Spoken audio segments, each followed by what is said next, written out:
Hello everyone, চলে এসেছি নতুন একটি মিনি ব্লগ নিয়ে। সেদিন ছিল রথযাত্রার জন্য আমার ভাই কিন্তু জগন্নাথ দেব, বলরাম, সুভদ্রা সবাইকে পুজো দিয়ে দিয়েছিল। তারপর রথের পুজো করে ভাই কিন্তু যে জায়গায় রথ টানা হবে সেই জায়গাটা কিন্তু গঙ্গা জল দিয়ে শুদ্ধ করে নিয়েছিল। তারপরে মা একটু রথ টেনে নিল, এরপরে শুরু হলো আমার আর ভাইয়ের রথ টানা। তারপর কিন্তু আমাদের পরিবারের সবাই এক এক করে রথ টেনে নিয়েছিল, সেই ভিডিওর ক্লিপটা আমার নেওয়া হয়নি। ও হ্যাঁ, আমরা কিন্তু প্রত্যেকবার এই ছাদেই রথ টানি, আর পরিবারের সবার সাথে একসাথে আনন্দ করে রথ টানতে কিন্তু আমাদের সবার খুব ভালোই লাগে। জয় জগন্নাথের জয়, জয় বলরামের জয়, জয় সুভদ্রার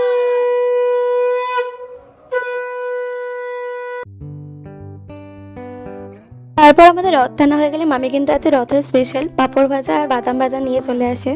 এই কেটেছিল আমার আজকের দিনটা। আসছি নতুন একটা ভিডিও নিয়ে। এই ভিডিওটা ভালো লাগলে please like, comment, share and subscribe করে দিও আমার চ্যানেলটা। বাই।